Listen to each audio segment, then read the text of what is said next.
Look at that! What the f is going on here?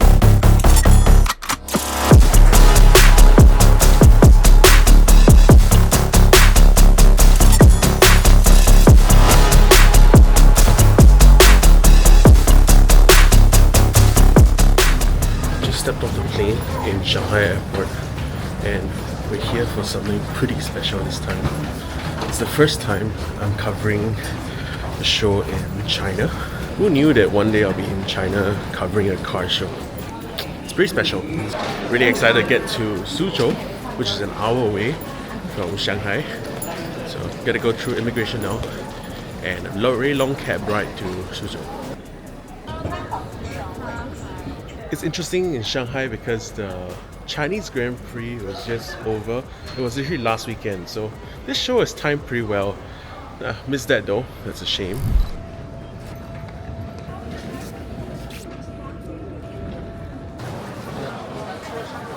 I'm heading all the way to Suzhou now. It's gonna be a long drive, so I'm gonna have a nap.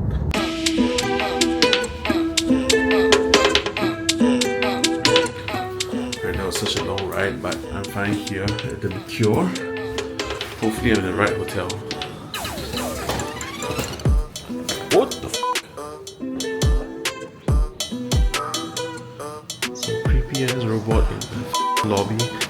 Interesting.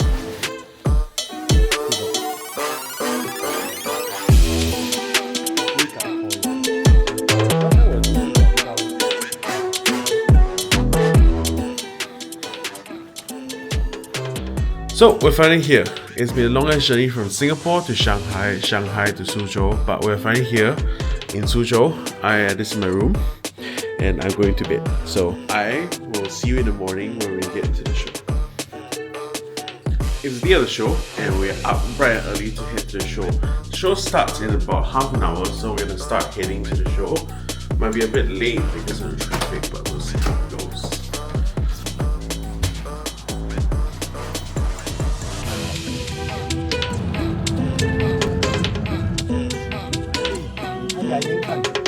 We're finally at the show, so we're gonna walk in right now. So, finally reaching the show. About 15 minutes ride from the hotel, and we are here. So, we're walking through the front gates now, I assume. This looks absolutely massive. So, apparently, all of this is the show. It's gonna be pretty nuts.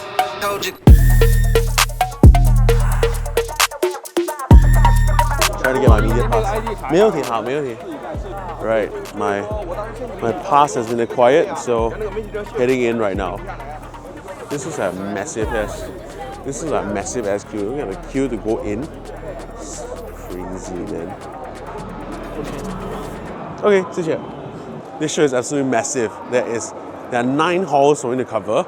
It feels like I'm covering another auto salon, so this is going to be a difficult one to cover. So we're gonna get started from the first hall, and the first hall is hall B1, where all the international brands are. So we're just about to enter it now. Holy shit! This is f***ing massive. I don't know where to start. Okay, we're gonna start somewhere.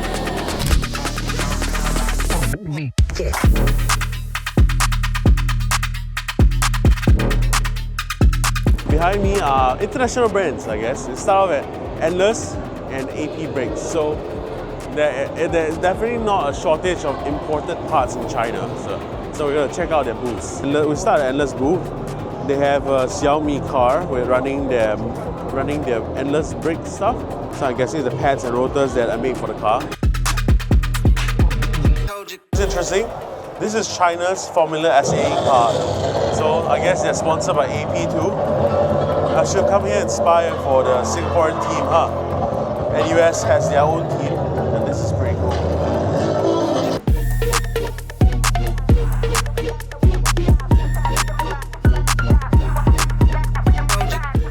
So this is actually run by the distributors AP Racing in China. So apparently you can see here it's KBT brakes. So one of the cars they have on display is one of the Endurance Racing Series cars, and it's a Chinese car, so that's pretty interesting to see.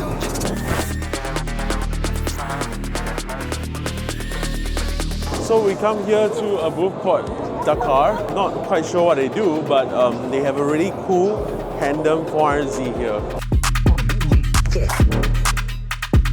So we're at a hard race booth right now over here, and they have a really cool stand-style Forester. So now we come to the Motu booth, and of course this year Concourse became a Motu dealer. We sell Motu oils in our shop, and it's always pretty cool to see what other people are doing and how they're outfitting their setups in other countries, and China is pretty cool.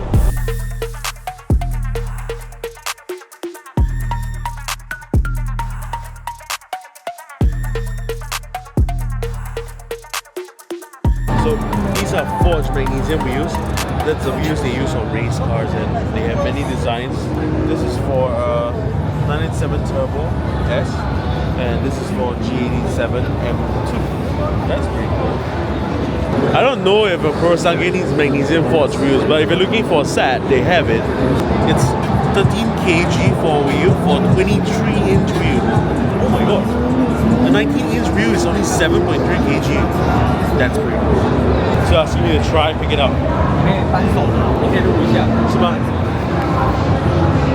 So they manufacture magnesium wheels, and they...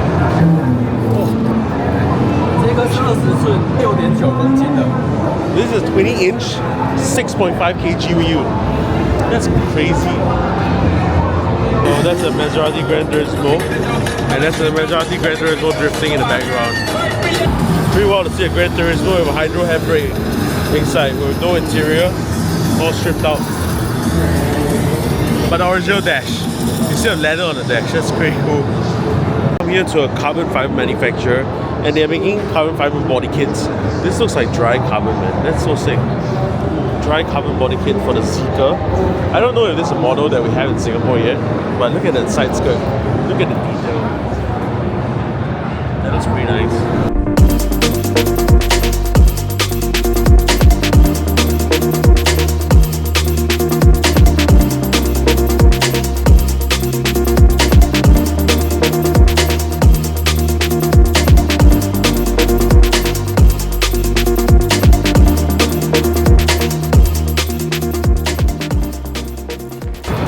This is pretty cool. This is the livery that Lando ran in Monaco last year. That's a pretty cool livery. Then Lewis's car last year. First purchase of the show. Yeah, I bought a W14 for a friend.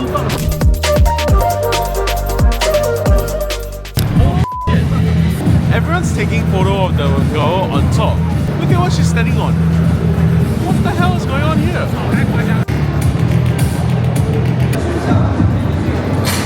So we're now at a Solar Guard booth, and they have one of the craziest builds at this show.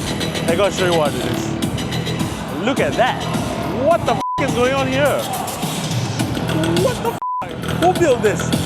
Just when you think this show doesn't get crazier, I just found an even nuttier build. Holy shit! So, you ever think that a G-Wagon isn't luxurious enough for you? Well, I think I found a solution for you. That. So someone grafted the front end of a Rolls-Royce Ghost onto a G-Wagon, lifted it, it's on massive 4x4 suspension and built. This is a Rolls-Royce SUV.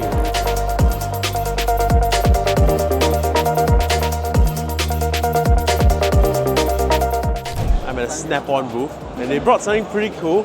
Well, at least to me, this is an ACR Viper. So many things I don't expect to see in China, I see it here. We've come to another tire company. This time it's Raidan's. We've seen all of this tire in Singapore, obviously, but you don't really see what they really offer. In Singapore, we see them on like vessels and like taxis and stuff like that. Look at what they make. That's a full slick tire. Holy shit. Look at this tread. This is some crazy tread. They even make like performance semi-slicks. So they are actually Raidan's actually Shiba tire. You see this on a lot of drift teams. I've been dying to run some Shiba tires someday. Really want to run and try them in my car one day. This is pretty sick compound. Look at that. That is so aggressive. And so we go from one weird thing to another. So I'm coming here to the Volkswagen booth in the exhibition, and guess what I see? They turn a Golf Mark 8 into a Corgi. I think this is a Corgi. This is real fur. It's soft. Look at that. It has ears. Yep, kid loves it. Not just that, the wheels are also covered in fur. That's pretty sick. Just come across something interesting. There seems to be a new Chinese sports car. I don't know what it is, but it's called the SC01, and it's right here. People are checking it out in the background. Yeah, let's go have a closer look. I don't know what it is. This is my first time in a long time I'm looking at a Chinese car that's not a family car. I think it's also an EV, but look at it's an EV with push-rod suspension in the front. That's pretty cool. So you have a pretty sporty cockpit over here, and wow, carbon seats. That is cool. It's sort of the proportions for a Lotus, maybe. But oh, look at those taillights. That's interesting. It's a sports car with actually kind of decent boot space. Yeah, you kind of fit stuff in there. Looks like there's quite a lot of space.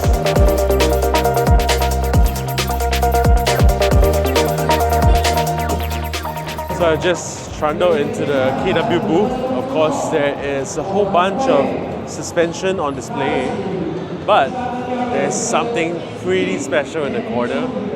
Oh my god, they took that out. So look at this, look at what they have on display.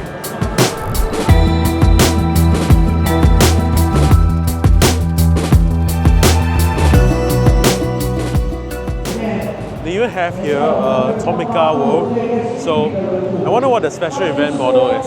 Let's see what they have here. So it seems like this time the special event model is a berry red or whatever red GTR V-Spec tuner model. I'm pretty sure it's already sold out for the day.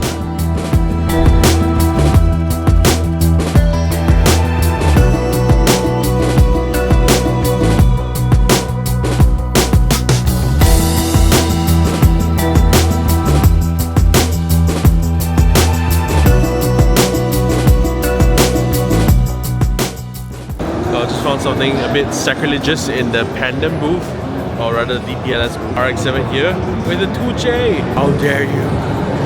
We are the German booth, so there's a booth for Germany automotive stuff. I think it's Audi A6, the new facelift one, and it has Ribeiro Bentley 3-piece views on it. I think that looks pretty cool. Look at that! And it's on air, so it's slammed on the ground. So it's definitely taken me a while to see this one in flash, but if I can see one in flash, the Gangrene U9, that's pretty cool. This show has 2 levels, one on level 1 and one on level 3. And we have just only finished level 1. So now, we're gonna go check out what's upstairs. So, just made my way up to this 3rd floor. That's where the 2nd floor of the show is. So behind me is the HKS booth, and it's absolutely massive. It's just like in Tokyo Auto Salon, you get exactly the same thing. It's all the way in front, and it's here to welcome you and greet you. So let's go check it out.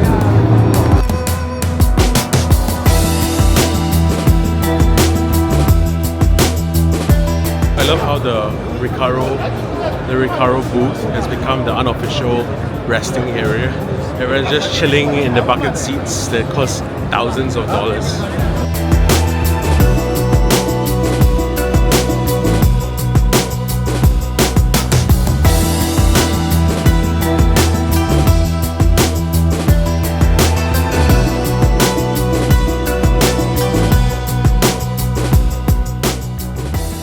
One weird thing I've noticed in this show, for some reason all the cars that were coming to this show didn't have time for an alignment before the show, because they're all parked on their alignment machines. They all came on their alignment machines. I wonder why.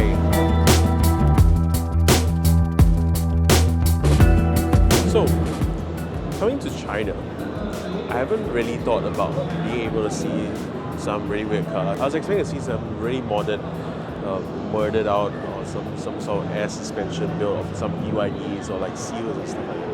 But just look at that. That looks insane. Chassis mounted rear wing. Look at that. Yeah, it's chassis mounted. I don't even know what's going on in the rear. Look at the size of the rear diffuser. The rear doors are removable. So this is a 4-door 206 GT. 206. bunch of intercoolers and intake ducts and everything going on in the rear. Oh, the oil filter is here. That makes it easy, I guess. So the half of the rear door is cut out. That's removable to access all the engine bits. And then there's the front. Of course, the cockpit is there.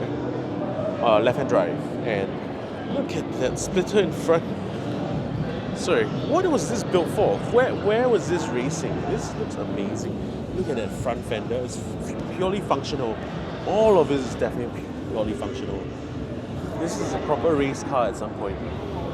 I'm just wondering where they took this to race. Team Silent Panda.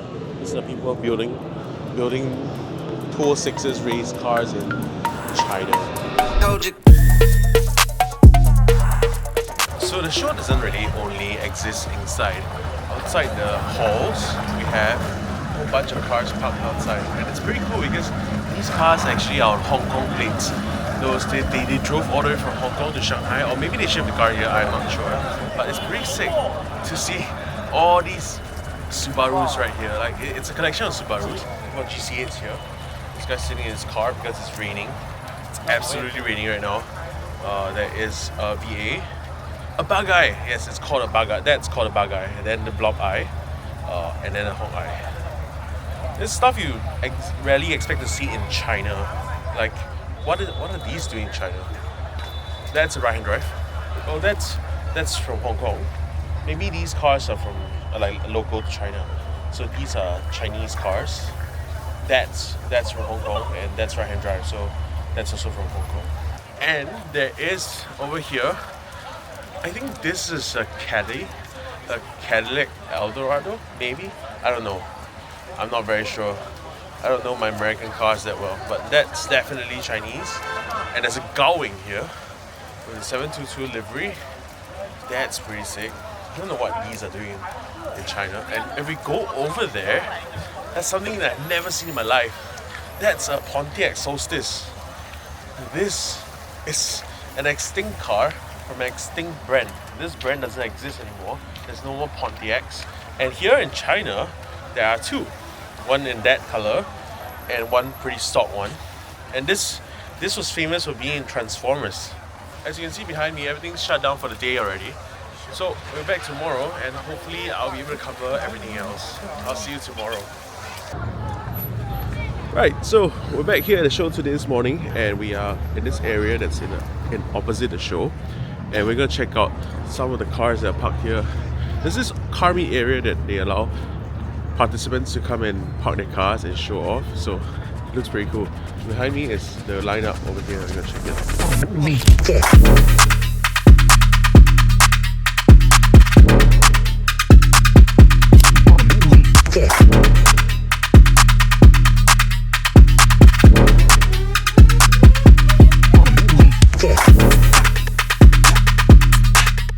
And everyone's driving past here. Look at M3, Audi TT, G80 M3. Look at that spec. Just about to reach the show when I came across this. That's an exhaust pipe. It's an exhaust pipe from a CLS. Maya Rido is doing a signature session now. So I'm going to try and see when I can catch her at a booth. Okay, finally I've seen what I'm here to look at. This is the very famous 86 shell that they make in China. And so it's been going viral on the internet that the China, I think on AliExpress, they listed a brand new shell of an A86. Well, we found it here. Having owned an A86, I know how shitty the shells are at this point. All the cars are all rusted because they were poorly galvanized back in the past from Toyota. And maybe this is hope that in the future we'll still be able to save A86s. Because even my own car isn't good enough. So recently they bought this 964 from Japan, and it was bought at auction, and the 964 is now here. So the most interesting part is that they had to take the engine out of the car before it can clear the port in China. And once the engine is out, they can get the car in from Japan or whatever country, and they can take the car apart, get a 3D scan, and get super accurate data of what all the measurements on the cars are, and they can make reproduction modes from scratch. So this shell over here is now in production. It is going to be ready apparently by SEMA, where they will be bringing a brand new 964 shell to show off in the US. That's pretty cool. And he told me that the main customers for the FJ40 and the Broncos and even the Land Rover Defender over here, they're going to Asia a lot. They're going to Thailand, they're going to Indonesia, a lot to the US. So that's really interesting to see. So maybe this is the future of restorations. You can fight Mother Nature all you want, but metal fatigue is a thing, rust is a thing. So sometimes it's much better to start with a brand new slate rather than try and fix something that's going to keep rotting. So yeah, this is really eye-opening for me since I've restored so many old cars. What I would give to work with a shell like this rather than an old rotten chassis. So believe it or not, even though I spent a whole day here yesterday, I actually managed to miss a whole section of the show. So I'm now entering this place called Hall B3, and I completely didn't see that this was here.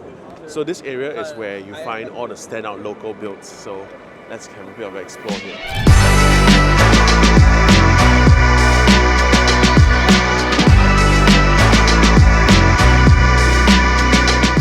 So I came across a pair of pretty cool cars. These behind me are known as the Volkswagen Santanas. So in the past, these Volkswagens were one of the first cars that were officially built in China by Volkswagen. Like, they opened a factory in China to build these cars. And when I still remember when I was a kid, when I came to Shanghai, when mum was working here, the streets were all Volkswagen Santanas and they were all taxis. It has been about 10, 15 years since I came to Shanghai, and in that short time, everything has moved on from Volkswagen Santanas to EVs, and China has really moved forward so quickly. So you can see behind me, when everyone decides to move away, that the Motozoku hype has become truly an international thing. Now we see it in Japan, we see it in Malaysia, and now we see it in China.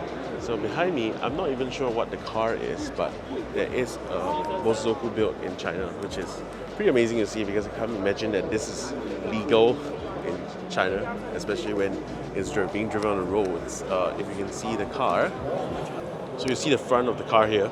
They have the extended hood and fenders like you see in Japan, and even the front lip, massive front lip that I don't think it can hold anyone's weight, but it's pretty cool to see. I don't think they use this on the road very much, but a pretty true build of a Motozoku car in Shanghai.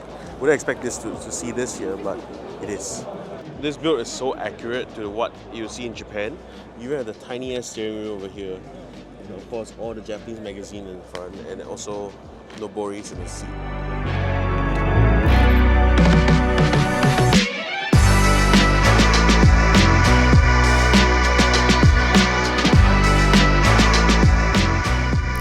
So behind me is a 987 Cayman, but it has an old and new kit on it. And it means that they did the slant nose conversion to a 987 Cayman. And I think this is the cleanest example I've ever seen built. It has like a Wangan style front bumper with a big ass fog light. We have 3-spoke deep dish wheels from the front and the back. And apparently in this hall, this is the hall where Top Secret has their booth together with Inno 64. And you can see at the back, there's the booth. Big ass Top Secret sign. And I'm guessing the queue that starts over here, poor guy over there with the usher, the queue runs all the way to the booth in front. So I guess they have a limited edition model that they have released for this show, and all of these people beside me are queuing for it. Let's go have a look at the Top Secret booth. Over there, I think I can see Dajiro-san over there signing stuff for people. And I'm guessing beside him is Mogi Nagata. Yeah. So if you see behind me, we finally found why the queue is so long. So this Silvia S15 here, the white body one, is built together with so it's branded on the side with Mr. Hero and Option Magazine. And this is the car that they have specially built for the show, and they have made a die-cast model of it. So Inno 64 has made a model of this car, and they're showing it exclusively at the show. And I'm guessing that's what Smokey Nagata and Dai-san are signing for the cars now. And obviously, Smokey Nagata being here, the car has to be in the representative gold color. So I might have just found the most subtly cool car in this entire show. Behind me here is this W140 Mercedes. It's an S-Class from the 90s. And you wouldn't think there's something pretty cool about it until you see the engine bay. Of course, the engine bay is wide open for us to see. Yep, that's an engine bay. It's an AMG engine. It also has modern Mercedes AMG wheels and brakes, which gives us a clue as to what is going on with this car. If you look inside, that's a whole modern interior from a modern S-Class. It has been grafted into this W140. It has the huge LED display across with the modern Mercedes steering wheel, and it has modern S-Class seats in there. Of course, AMG S-Class seats. Brand new AMG wheel. So this is a pretty cool build. If you look from the outside, you can't tell except the new wheels, and everything's kind of dark in there, so you wouldn't be able to tell immediately. Here's the rear infotainment buttons in the rear too, with rear aircon, all from the brand new S-Class. So coming up to a build now that I think is pretty nice. I love the body kit, the white body, but here, I think it's the only time you'll see the USAF in China. If you ask me to pick my favorite build from this show, I really wouldn't be able to decide because there's just so many cool builds. And this is another one of them. So this is the Audi RS4 Avant, my favorite body of the Audi A4 family. So you have a front fender flare that's widened in front, and in front you have like a very Audi concept car vibe going on the front bumper and the grille. They have front grille is black and with white painted lines in front, and that's the vents for the front. And if you come here, you have aero discs in front made by Top Fuels, and in the back, another aero disc, but the back has a different colored aero disc from the front. And you have this livery that runs across the car, which looks very reminiscent of the old rally cars. And in the back, look at that. Look at the little detail behind the rear tail light. There's a super cool rear diffuser and a big ass wing. This is a sick build.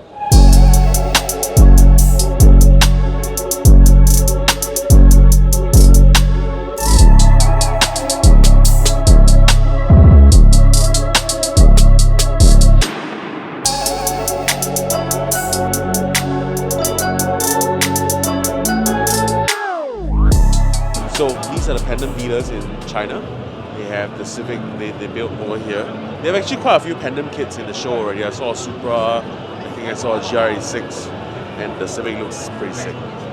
So we have come to a part of the hall that is signature and like tradition for any car show, any big car show like this place will have. Just like you've seen Tokyo Auto Salon, now there's a huge following for like off-roaders and stuff like that. So I'm walking around this area now. There's massive market in China for off-roaders. You have their own version of like a Jeep Wrangler over here, and you see a lot of Land Cruisers, you see a lot of Broncos, which is really cool to see. You don't get to see this stuff. Like it's very lucky, I think the Chinese market got the Ford Broncos.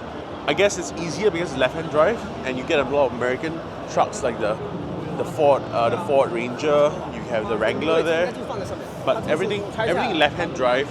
Because China is a left-hand drive market, you get really interesting off-roaders. So they're really into their big lifted trucks now in China. I think it's very interesting to see how this GT show in China has become so much similar to Tokyo Salon, which is like, you know, the gold standard for car shows and international car shows. I'm really impressed by what I've seen so far. I think the scope and breadth of the Chinese modification car market now is just so massive. Everything is built in China, right? Everything is made in China now. I think it's interesting to see that a lot of manufacturers for other brands you would see overseas are now creating their own brands locally. This show reminds me of something the Top Gear boys said on Top Gear. I remember watching this when I was younger. They said that if the Chinese took a couple of years to get to where they are, then it would be scary to see what they could achieve in another 10 years. And this is 10 years later now, and really impressive to see what they have been able to do. So I think that's my takeaway from what I've seen at GT Show this year. To be able to put all of this together in just a couple of days of setup, like the scale is massive. It almost is bigger than Tokyo Auto Salon. And Tokyo Auto Salon is already a massive spectacle. So this is really an achievement that they are able to pull a show off like this. So today is day 2, and the amount of visitors here is so huge that I can barely get a clear shot of anything today. So I really cannot believe that the rest of the world is shut out from this. I wouldn't be able to see any of this online if I didn't come here myself and see it for myself. This is really, really impressive. One other thing I've noticed this year at this show is that you see a lot of little meetings happening all over the place in the background, you know. Everyone's having a meeting, all the dealers are having a meeting with the brands they distribute with. So everyone's talking about the 25% tax that Trump is imposing on foreign cars and how there might be future tariffs on new export parts. That's sort of, there's like a crowd over the entire show about the topic. And honestly, it feels like the world needs to play catch up with China now rather than the other way around. It's really impressive what they have been able to put together. Alright, finally getting out of the show. We've spent 2 full days in Shanghai with the GT show already, and it has been an absolute blast. And I'm really surprised that we know basically nothing about this place.